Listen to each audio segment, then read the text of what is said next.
Tamper finders അനാലിസിസിൻ്റെ ഒരു പുതിയ വീഡിയോയിലേക്ക് സ്വാഗതം. മഴക്കാലത്ത് വണ്ടി ഓടിക്കുമ്പോൾ ഈ വിഷയത്തെപ്പറ്റിയാണ് ഇന്നത്തെ വീഡിയോ പ്രതിപാദിക്കുന്നത്. പ്രളയ സമയത്ത് റോഡിൽ കയറിയ വെള്ളത്തിൽ ഓടിക്കൊണ്ടിരുന്ന വാഹനം നിയന്ത്രണം വിട്ടുപോയതായും യാത്രക്കാരെ രക്ഷപ്പെടുത്തിയതായുമുള്ള ഒരു വാർത്ത ശ്രദ്ധയിൽപ്പെട്ട് കാണുമല്ലോ. പഴയൊരു ചൊല്ലാണ് പെട്ടെന്ന് മനസ്സിലെത്തുന്നത്. മഴ സമയത്ത് വണ്ടി ഓടിച്ചിട്ടില്ലെങ്കിൽ യഥാർത്ഥത്തിൽ നിങ്ങൾ ഒരു സമർത്ഥനായ ഡ്രൈവർ അല്ല. ഇത് മൺസൂൺ സവാരിക്കാരുടെ ഇടയിലെ സംസാരമാണ്. പ്രകൃതി ഭംഗി ആസ്വദിക്കാമെന്ന് മാത്രമല്ല, ഡ്രൈവിങ്ങിലുള്ള എല്ലാ വെല്ലുവിളികളും മഴക്കാലത്ത് നേരിടേണ്ടി വരുന്നു എന്നതാണ് കാരണം. ടയറിൻ്റെ ട്രാക്ഷനെ ദുർബലപ്പെടുത്തുന്ന മഴക്കാല ഡ്രൈവിംഗ് വെല്ലുവിളി ഉയർത്തുന്നതാണ്. സവാരിക്കാർ അതുകൊണ്ട് തന്നെയാണ് മൺസൂൺ ഡ്രൈവിംഗ് ഇഷ്ടപ്പെടുന്നത്. മിനുസമുള്ള നനഞ്ഞ തറയിൽ കൂടി വേഗത്തിൽ നടക്കാൻ ശ്രമിച്ചിട്ടുണ്ടോ? താഴെ വീഴാൻ അധിക സമയം വേണ്ടി വരില്ല എന്ന് നമുക്കറിയാം. അതുപോലെ തന്നെയാണ് മഴക്കാലത്ത് നനഞ്ഞ റോഡിലൂടെ അതിവേഗത്തിൽ വാഹനങ്ങൾ സഞ്ചരിക്കുമ്പോൾ ചിലപ്പോഴെങ്കിലും വെട്ടിത്തിരിഞ്ഞ് റോഡിൽ നിന്നും തെന്നിമാറിപ്പോകുന്നത് കണ്ടിട്ടില്ലേ? ഇതിന് ഹൈഡ്രോപ്ലേനിങ് അഥവാ അക്വാപ്ലേനിങ് എന്നാണ് പറയുന്നത്. എന്താണ് ഇതിന് കാരണം എന്ന് ശ്രദ്ധിച്ചിട്ടുണ്ടോ? വാഹനങ്ങളുടെ ടയറിന്മേലുള്ള ട്രെഡുകൾ യഥാർത്ഥത്തിൽ എന്തിനു വേണ്ടിയുള്ളതാണ്? ട്രെഡില്ല ടയർ ഉപയോഗിച്ച് വാഹനം ഓടിക്കാൻ കഴിയില്ലേ? ഫോർമുല 1 റേസിങ്ങിലെ കാറിൻ്റെ ടയറിൽ ചിലപ്പോൾ ട്രെഡുകൾ കാണാറില്ലല്ലോ. എങ്ങനെയാണ് വാഹനത്തിൻ്റെ തെന്നിമാറ്റത്തെ അപ്പോൾ പ്രതിരോധിക്കുന്നത്? ടാമ്പർ ഫൈൻഡേഴ്സ് അനാലിസിസ് ഇന്ന് പ്രതിപാദിക്കുന്ന വിഷയം ഇതാണ്: മഴക്കാലത്ത് വണ്ടി ഓടിക്കുമ്പോൾ. ഞാൻ ഡോക്ടർ ജി ശ്രീനിവാസൻ.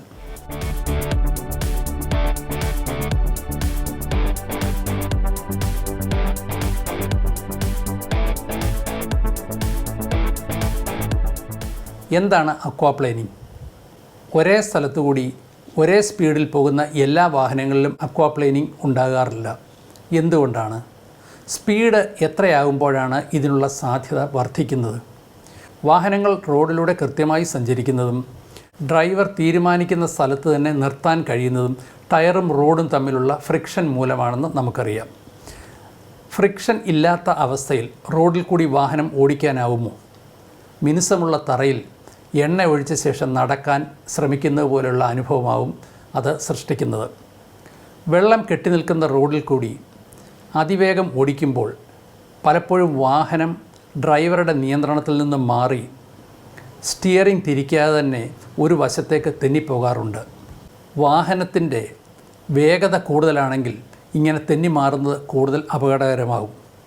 നനവുള്ളതോ വെള്ളം കെട്ടിക്കിടക്കുന്നതോ ആയ റോഡുകളിൽ അതിവേഗത്തിൽ വാഹനം ഓടിക്കുമ്പോൾ ടയറിനടിയിൽ വെള്ളത്തിൻ്റെ ഒരു പാളി രൂപപ്പെടുന്നു. റോഡും ടയറും തമ്മിലുള്ള ഘർഷണം നിലനിർത്തിക്കൊണ്ട് ടയറിലെ ട്രെഡിൻ്റെ ഗ്രൂവിലൂടെ വെള്ളം പുറത്തേക്ക് ഒഴുകിപ്പോകുന്നു.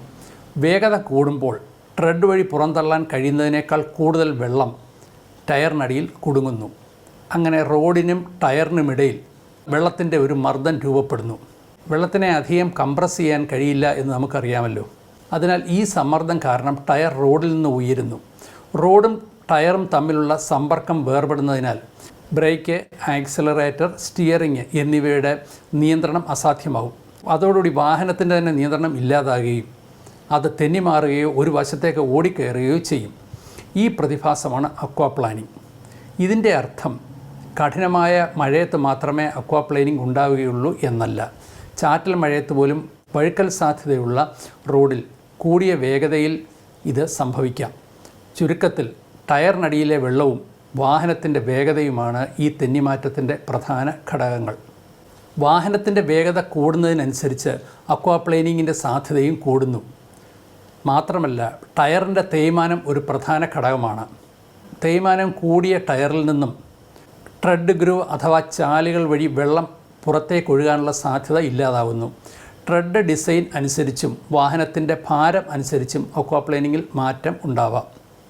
ഇനി അക്വാപ്ലേനിങ്ങിനെ സ്വാധീനിക്കുന്ന പ്രധാന ഘടകങ്ങൾ എന്തെല്ലാമാണെന്ന് നോക്കാം. ഏറ്റവും പ്രധാനമായ ഘടകം വാഹനത്തിൻ്റെ വേഗത തന്നെയാണ്. റോഡിൻ്റെ പ്രതലം മിനുസമുള്ളതും ഓയിലിൻ്റെ സാന്നിധ്യവും ഉണ്ടെങ്കിൽ താരതമ്യേന കുറഞ്ഞ വേഗതയിലും അക്വാപ്ലേനിങ് സംഭവിക്കാറുണ്ട്. വാഹനത്തിൻ്റെ വേഗത കൂടുന്നതിനനുസരിച്ച് ഘർഷണം കുറയുന്നു.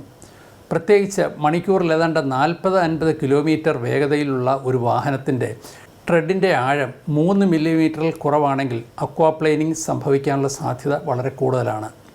വാഹനത്തിൻ്റെ ഭാരം കൂടുന്നതിനനുസരിച്ച് അക്വാപ്ലേനിങ് സാധ്യത കുറയുകയും ചെയ്യുന്നു. ടയറിനുള്ളിലെ വായുവിൻ്റെ മർദ്ദമാണ് അക്വാപ്ലേനിങ്ങിനെ സ്വാധീനിക്കുന്ന മറ്റൊരു ഘടകം. കൃത്യമായ ടയർ പ്രഷറിൽ മാത്രമേ വാഹനം ഓടിക്കാവൂ. പ്രത്യേകിച്ച് മഴക്കാലത്ത് താഴ്ന്ന മർദ്ദത്തിൽ ടയറിൻ്റെ ട്രെഡുകൾ റോഡുമായി ശരിയായ ബന്ധം നിലനിർത്തുന്നില്ല. അതിനാൽ വെള്ളം കൃത്യമായി പുറന്തള്ളുകയുമില്ല. ഇത് അക്വാപ്ലേനിങ് സാധ്യത വർദ്ധിപ്പിക്കുന്നു. ട്രെഡുകൾ തേഞ്ഞു പോയാൽ വെള്ളത്തിനെ കൃത്യമായി തള്ളി മാറ്റുകയില്ല. അതും അപകടകരമായ വേഗതയിൽ വാഹനം ഓടിക്കുമ്പോൾ ടയറിന് വെള്ളത്തെ ക്രമമായി തള്ളിക്കളയാൻ കഴിയാതെയാകുന്നു. അതുപോലെ തന്നെ പെട്ടെന്ന് സ്പീഡ് വർദ്ധിപ്പിക്കുന്നതും അപകടത്തിന് കാരണമാകുന്നു. മഴക്കാലത്ത് റോഡുകളിൽ തെന്നാനുള്ള സാധ്യത കൂടുകയും വാഹനയാത്ര അപകടകരമാകുകയും ചെയ്യുന്നു. വാഹനങ്ങളുടെ തെന്നിമാറൽ ഏത് വേഗതയിലായിരിക്കാം സംഭവിക്കുന്നത്? ഇത് കണക്കാക്കാൻ ചില ഫോർമുലകൾ ഉണ്ട്.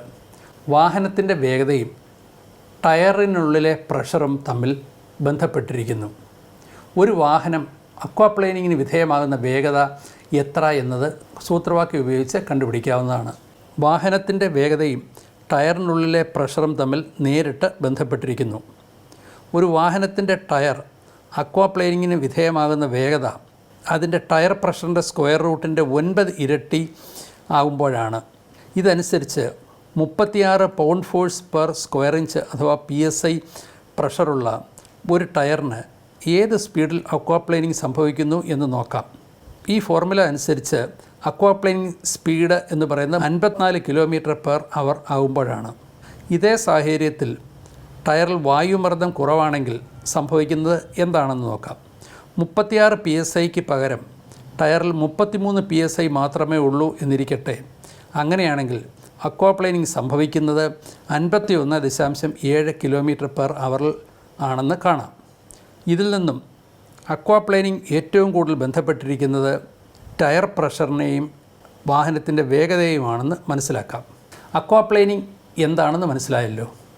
ഇനി ഇത് സംഭവിച്ചാൽ സുരക്ഷിതമായി യാത്ര തുടരുന്നതിന് എന്താണ് ചെയ്യേണ്ടത് എന്നുകൂടി പരിശോധിക്കാം. വാഹനം തെന്നിത്തെന്നി ഒരു വശത്തേക്ക് മാറുമ്പോൾ അതിനെ നിയന്ത്രിക്കാനായി മറുവശത്തേക്ക് സ്റ്റിയറിംഗ് വെട്ടിത്തിരിക്കുന്നത് സ്വാഭാവികമാണ്. സ്റ്റിയറിങ്ങിന് മേൽ നിയന്ത്രണം നഷ്ടപ്പെടുന്ന ഈ സമയത്ത് ഡ്രൈവർ കൂടുതൽ മനസാന്നിധ്യം കാണിക്കേണ്ടിയിരിക്കുന്നു. സ്റ്റിയറിങ്ങിൽ ദൃഢമായി പിടിക്കുകയും വാഹനം നീങ്ങുന്ന ദിശയിലേക്ക് തന്നെ ചെറുതായി തിരിക്കുകയും ചെയ്യണം എന്നാണ് ഇതിനെപ്പറ്റിയുള്ള പഠനങ്ങൾ സൂചിപ്പിക്കുന്നത്. മഴക്കാലത്ത് നനഞ്ഞ റോഡിലൂടെ ഡ്രൈവ് ചെയ്യുന്നതിന് മുമ്പ് ടയറിൻ്റെ ട്രെഡുകൾ പരിശോധിച്ച് അധിക തേയ്മാനം ഇല്ല എന്ന് ഉറപ്പാക്കണം. നനഞ്ഞ റോഡിലൂടെ ഡ്രൈവ് ചെയ്യുമ്പോൾ ഡ്രൈവറുടെ കൂടുതൽ ഇടപെടൽ കൂടാതെ വാഹനസഞ്ചാരം ക്രമീകരിക്കുന്ന ക്രൂയിസ് കൺട്രോൾ മഴ സമയത്ത് അനുയോജ്യമല്ല. അതുപോലെ തന്നെ പെട്ടെന്നുള്ള ബ്രേക്കിംഗ് കഴിവതും ഒഴിവാക്കണം. അടിയന്തര ഘട്ടങ്ങളിൽ പമ്പ് ചെയ്ത് ബ്രേക്ക് നൽകുക. ഏത് നനഞ്ഞ പ്രതലത്തിലും അക്വാപ്ലേനിങ് ഉണ്ടാകുമെങ്കിലും മഴ തുടങ്ങി ആദ്യത്തെ 10-15 മിനിറ്റാണ് ഏറ്റവും അപകടകരമായ സമയം.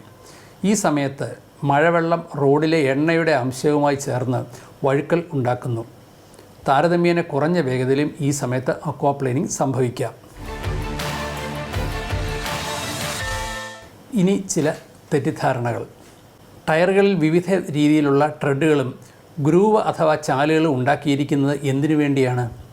ടയറുകളിലെ ട്രെഡ് പാറ്റേൺ ട്രാക്ഷന് വേണ്ടി മാത്രമുള്ളതാണെന്ന വിവരം തെറ്റാണ്. ടയറിൻ്റെ ഉപരിതലത്തിലുള്ള ട്രെഡ് പാറ്റേൺ അക്വാപ്ലേനിങ്ങിനെ പ്രതിരോധിക്കാൻ ഉദ്ദേശിച്ചിട്ടുള്ളതാണ്. അതായത് ടയറിൻ്റെ അടിയിൽ ട്രാപ്പ് ചെയ്യുന്ന വെള്ളം പുറന്തള്ളുന്നതിനുള്ള ചാലുകളായി അവ പ്രവർത്തിക്കുന്നു. ഏറ്റവും കുറവ് ട്രെഡുള്ള ടയറിൽ അക്വാപ്ലേനിങ് ആദ്യം സംഭവിക്കുന്നു. ഫോർമുല 1 റേസിംഗ് വാഹനങ്ങളുടെ ടയറിൽ ചിലപ്പോഴെങ്കിലും ട്രെഡുകൾ കാണാറില്ല. സ്ലിക്ക് എന്ന് അറിയപ്പെടുന്ന ഇത്തരം ട്രെഡില്ല ടയറുകൾ വരണ്ട റോഡുകളിലേക്ക് മാത്രമുള്ളതാണ്. കൂടുതൽ ട്രാക്ഷൻ കിട്ടാനും പെട്ടെന്ന് ആക്സിലറേറ്റ് ചെയ്യാനും ഇത് സഹായിക്കുന്നു. എന്നാൽ നനഞ്ഞ റോഡിലൂടെ റേസിംഗ് നടത്തുമ്പോൾ കാറുകളുടെ ടയർ മാറ്റി ട്രെഡുള്ളവ ഉപയോഗിക്കാറുണ്ട്. അതേപോലെ തന്നെയാണ് മോട്ടോർ സൈക്കിൾ റേസിങ്ങിലും. റേസിങ്ങിൽ ഏറ്റവും കൂടുതൽ ശ്രദ്ധിക്കുന്നത് സ്പീഡിനോടൊപ്പം വാഹനം തെന്നിമാറാതിരിക്കാനാണ്. മോട്ടോർ സൈക്കിളിൽ ടയറുകളുടെ ആകൃതിയും വലിപ്പവും അവയെ അക്വാപ്ലേനിങ്ങിൽ നിന്നും തടയുന്നു എന്ന് ചിലരെങ്കിലും വിശ്വസിക്കുന്നുണ്ട്. ഇത് അപകടകരമായ ഒരു തെറ്റിദ്ധാരണയാണ്. മറ്റേതൊരു വാഹനത്തെ പോലെ മോട്ടോർ സൈക്കിളും അക്വാപ്ലേനിങ്ങിന് സാധ്യതയുണ്ട്. അക്വാപ്ലേനിങ് റോഡിൽ ഗട്ടർ ഉണ്ടായിരിക്കണമെന്നാണ് മറ്റൊരു തെറ്റിദ്ധാരണ. നനവുള്ള ഏത് റോഡിലും ഇത് സംഭവിച്ചേക്കാം. ഇതുവരെ പരാമർശിച്ച അപകട സാധ്യതയുള്ള ഘടകങ്ങൾ ശ്രദ്ധിച്ചും കൃത്യമായ വേഗതയിലും വാഹനം ഓടിച്ചാൽ നിങ്ങൾക്കും മഴ സമയത്തെ വിദഗ്ധനായ ഒരു ഡ്രൈവറായി മാറാം. ഈ വീഡിയോയിൽ പറഞ്ഞിരിക്കുന്നത് ചില പഠന വിവരങ്ങൾ മാത്രമാണ്. അത് ഉപദേശമല്ല. ഈ വിവരങ്ങൾ എല്ലാ സന്ദർഭത്തിനും സാഹചര്യത്തിനും അനുയോജ്യമല്ല എന്നുകൂടി ഓർക്കുമല്ലോ. ടാമ്പർ ഫൈൻഡേഴ്സ് അനാലിസിസിൻ്റെ ഒരു വീഡിയോ കൂടി ഇവിടെ പൂർത്തിയാകുന്നു. ഈ വീഡിയോ ഉപകാരപ്രദമായെങ്കിൽ സബ്സ്ക്രൈബ് ചെയ്യുക, ലൈക്ക് ചെയ്യുക. തുടർന്നുള്ള വീഡിയോ കാണുന്നതിന് വേണ്ടി ബെൽ ബട്ടൺ അമർത്തുക. അടുത്ത ആഴ്ച മറ്റൊരു വീഡിയോയും അതിൻ്റെ വിശകലനവുമായി. നന്ദി, നമസ്കാരം.